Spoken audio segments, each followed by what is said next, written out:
hamdan wa syukran lillahi amma ba'du. Qala Nabi sallallahu alaihi wasallam al-qabru awwalu manazil min manazilil akhirah.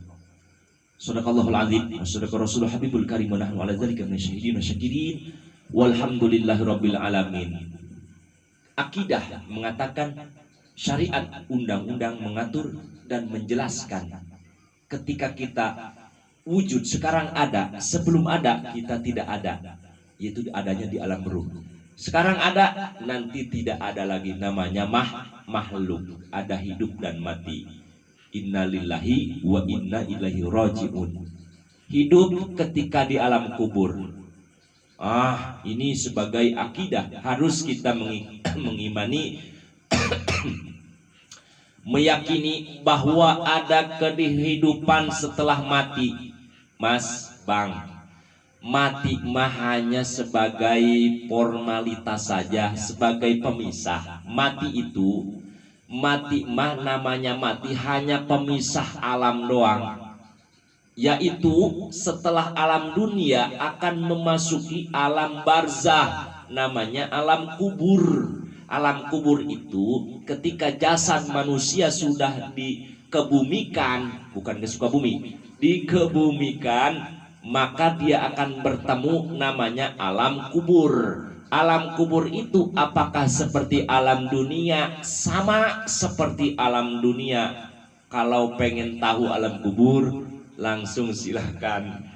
Jadi alam kubur itu ada sakoah, ada saadah, sama seperti di dunia. Ada yang bahagia, ada yang sengsara. Sengsara saja hidupnya, ibadah tidak, sholat kagak, hidupnya nggak karu-karuan.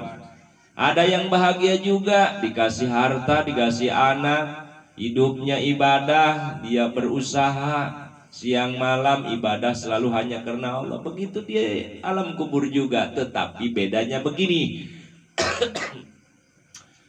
Alam kubur kata Rasulullah SAW, al-qabru awwalu manazilin. Alam kubur atau kuburan atau alam barzah, awalu itu pertama, manazilin tempat ketika kita berpijak di alam kubur. Maka memang di alam kubur ini ada yang mengerikan, yang menyesalkan, ada yang menyesal, ada yang mengesalkan, ada yang membosankan juga, ada yang diharapkan. Ternyata ada yang merindukan alam kubur juga. Kebanyakan di alam kubur menyesali perbuatan amal. Sebab di alam kubur tidak ada lagi yang namanya ibadah mahdoh, seperti sholat, puasa, zakat, haji, dan lain sebagainya, seperti sodakoh dan lain sebagainya. Tinggal hanya menikmati dari sedikit, sekecil bagian sekecil nanti nikmat-nikmat besar hakikatnya di surga Allah Subhanahu wa taala. Itulah alam kubur. Tetapi nih, saya ceritakan sekelumit alam kubur. Ketika kita masuk alam kubur, sudah kita disambut, langsung disambut. Tetapi disambutnya ini ditanyalah identitas kita. Ditanya identitas kita itu malaikat munkar wa nakir hanya memberikan pertanyaan, man rabbuka, wa man nabiyuka, wa ma imamuka, wa ma kiblatuka, wa ma ihwanuka. Itulah pernyataan apa, dan cuman hanya nanya tuh, tidak ditanya, hai kamu orang mana, dari golongan mana, umur kamu berapa, tidak, hanya man rabbuka wa man nabiyuka, tugas munkarom. Kalau saja kita lulus dari pertanyaan itu, artinya kita menjawab atas pertanyaan itu, malaikat langsung memberikan tempat. Silahkan ambil tempat yang indah itu, adalah raudhah min riyadil jannah, kelihatan taman-taman sorga. Kita di situ nanti tempatnya berkumpul sama para ruh. Semua kita akan bertemu keluarga yang sudah meninggalkan. Oh, ahlan wa sahlan ya ahli, datang kita pada saling rangkul, aku merindukanmu. Itu kalau orang yang bahagia. Kalau orang yang celaka ketika ditanya, ini malaikat sudah begini aja nih, pegang apa namanya, alat pemukul ini, man rabbuka wa man nabiyuka, ketahuan sama malaikat. Bahkan dia itu melihat malaikat yang kalau dia amalnya jelek, hitam bang. Jadi mukanya ini seram, hitam, matanya merah, bertaring. Itu malaikat munkar wa nakir. Kalau orang yang baik, amalnya bagus, kelihatannya ganteng, gagah, ngomongnya ramah, man rabbuka wa man nabiyuka. Nih, kalau orang yang sudah mau celaka mah udah siap saja, nggak bisa aja, nggak lulus, langsung digendir, dipukul bang. Masya Allah, naudzubillah min dzalik. Jadi hidup ketika di alam kubur yaitu hidup ketiga kali. Pertama kita hidup di alam ruh, di alam ruh. Yang kedua alam dunia. Yang ketiga alam barzah atau alam kubur. Nanti kehidupan keempat yaitu alam akhirat bang. Alam akhirat itu al-qabru awal min manazil akhirah. Jadi sebelum akhirat, antara dunia ditinggalkan, terus alam akhirat belum, tapi namanya alam kubur, alam barzah. Jadi tapi di alam barzah ini sudah kelihatan lah alam akhirat. Seperti contoh orang yang sakoah, orang yang celaka, dia akan diperlihatkan tiap pagi dan sore, yaitu neraka, apinya menghembus, panas, pengen kembali lagi ke dunia, tidak betah sehari pun. Terus diperlihatkan lagi orang yang sukses mah, ketika di alam dunia sobar, tawakal, pasrah kepada Allah Subhanahu wa taala, ibadah karena Allah Subhanahu wa taala, dia akan diperlihatkan riyad, taman sorga, hembusan angin sorga, bidadari melambai, nikmat, ingin sekali ke akhirat. Itu di alam kubur, di alam barzah. Jadi intinya para muhibin wal muhibat, kehidupan yang ketiga adalah kita akan masuk kepada alam kubur atau alam barzah, di mana awal-awal di situ kita akan seperti manusia yang baru datang ke satu tempat.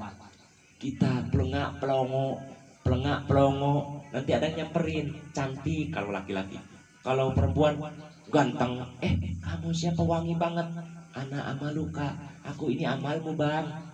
Terus kan mau nemenin abang di sini baru pertama datang, abang sudah meninggal, abang sudah tidak hidup lagi di dunia. Oh iya ya, kan gitu. Nanti kita dirangkul, ditemani, betah bang. Oh ini yang dirindukan orang-orang ahli Allah Subhanahu wa ta'ala. Jadi jangan kita tidak percaya kata siapa ya, kalau mati saja. Maka banyak orang yang mati bunuh diri, artinya selesailah urusan. Ternyata mati itu bukan menyelesaikan masalah, tapi menambah masalah.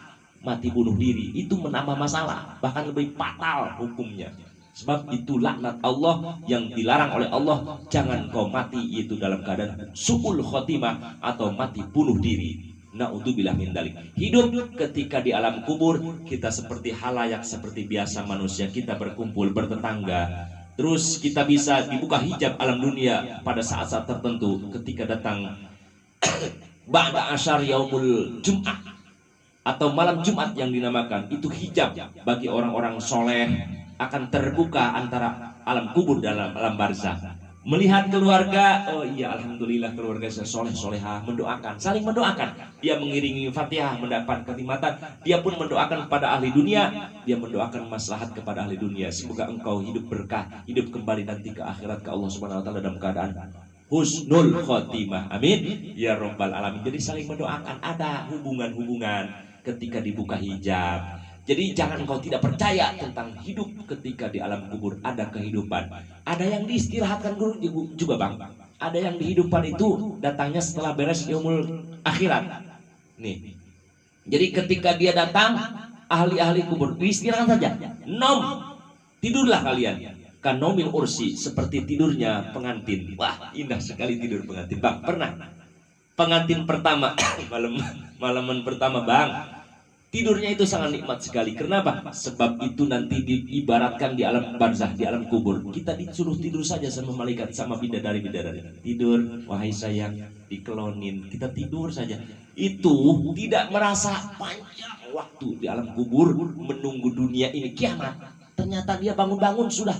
Apakah hal koma? Apakah ini sudah kiamat? Sudah beres. Oh, sebentar saya tidur. Saking nikmatnya, saking terlenaknya kenikmatan alam kubur itu. Jadi dia bangun, setelah bangun dikumpulkanlah di mahsyar. Ada yang begitu juga bang kehidupannya. Ada yang biasa mondar-mandir alam dunia, alam kubur, alam dunia, alam kubur, alam barzah, alam dunia. Itu wali-wali Allah. pengurus-pengurus yang masih ada berkaitan dengan harus dia mengikuti aturan Allah Subhanahu wa taala, itu nanti mah dibahas di sesi lain. Jadi mudah-mudahan hidup ketika di dalam kubur itu ada yang saadah, ada yang bahagia, ada yang sakoah. Sehari serasa 1000 tahun, 1000 tahun, wah tidak terhitung.